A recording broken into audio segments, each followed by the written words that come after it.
Let's bring in Leo Rautins, former Syracuse player, I believe drafted by the 76ers, and now works with the Raptors on their telecast, their broadcast, as the Raptors and Golden State coming up tonight. Leo, thanks for joining us on short notice. Let me ask you the question that I posed to our audience, and that is, more important title, if the Raptors won or if the Maple Leafs won a Stanley Cup final for all of Canada? Well, you know what? I think in today's environment, Toronto is a multicultural, very diverse city. The country itself reflects that, and honestly, the way the game has impacted Canada and the diversity within the country, I think an NBA championship would be unbelievable and would put the country on a complete pivot as far as the direction of sport. I really do. How would you describe the style of the Raptors if somebody had not seen them play this year? A lockdown defensive team plays extremely smart at the offensive end. These guys, I think that's what people underestimated coming into this series, that this is the best defensive team the Golden State Warriors have seen by far. I also talked about this at the start of the NBA Finals. I said to NBA fans, hey, you know what?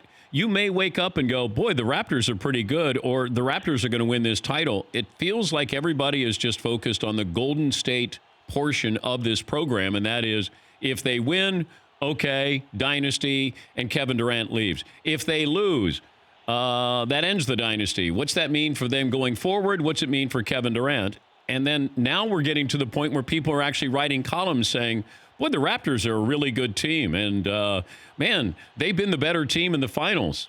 How did you take this when you felt like everything was kind of leaning heavily towards Golden State coverage? Well, I thought that going into the series, the Raptors matched up extremely well. I mean, think about it. They've beaten the Golden State Warriors 5 out of 6 times this season. And I felt the Raptors were the better team coming in. And what's amazing, Dan, when you think about the experts talking about the Raptors this season, they had 58 wins, second best record in the NBA to the Milwaukee Bucks at 60. And here's the catch: there was no effort in finishing first, finishing at the top of this or top of that. The whole season was about load management for Kawhi Leonard, getting him ready for the season, the trades, getting new guys in the mix. Nick Nurse experimenting with a lot of different things, and Kawhi Leonard said it best. It's 82 practices to get ready for the postseason, and when you have that approach and you have the second best record in the NBA, that's pretty impressive. And then throughout the playoffs, the best defense in the playoffs. And then you wonder how, a lot of the experts are just overlooking this team and now acting surprised that the Raptors are where they are. So, I really felt based on matchups and personnel, the Raptors, certainly could be the team to win this series. You think Durant's playing tonight? No, I don't think we're going to see him in the series. As the people I've talked to, and just based on the nature of his injury and what he's able to do right now, I just don't see it. Feels like unintentionally they've done him a disservice, though, Leo, because it feels like we keep waiting for him to come back, and then you start to say, what's the big deal? I mean, it's a calf injury. Why aren't you coming back? When I thought all along this is a serious injury, and it's not a week or 2 weeks. It's more than that, longer than that, and it just feels like Durant may be getting more blame than he deserves.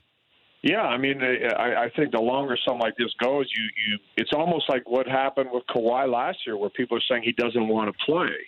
And that's the last thing you could say about Kawhi Leonard. He wanted to play. He was frustrated that he couldn't play. He thought, he might have, things going completely south as far as his health goes. And, Kevin Durant, he wants to play. He's a pro. He's one of the elite players in this league. So now you get people that start questioning, does he really want it?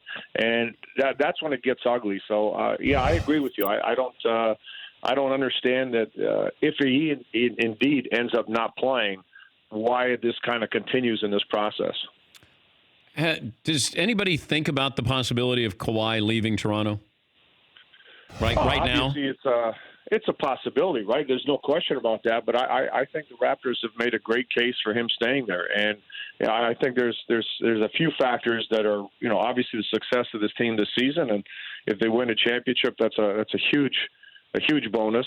I think the fact that the Raptors put his health as a primary concern all season long. Alex McKechnie, Director of Sports Science, did an unbelievable job of getting Kawhi Leonard where he is. So that's a big point.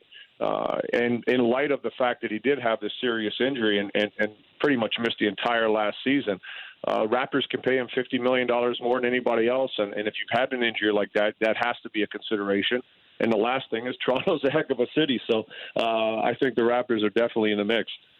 More likely to stay or leave if the Raptors win? I think you're more likely to stay, especially when you look at the other pieces you have, management and their commitment to winning. This may not be a one-shot deal if you do stay. Leo, good stuff. Thank you for joining us. We appreciate it, and have fun tonight. Thanks a lot, Dan. Appreciate it. That's Leo Rautins, former Syracuse player. I believe drafted by your 76ers, McLevin. He was. I have vague memories of him as a kid. Now, he was not like a great success in the NBA. No, right? he wasn't. Great shooter. And his son, great shooter. Yeah, Paulie. He was a good player for the Qs right before the Sherman Douglas days, right before Pearl and Sherman Douglas took over. For more Dan Patrick Show, tune into Audience Channel 239 on DirecTV. Stream for free on BR Live or download the Dan Patrick Show app.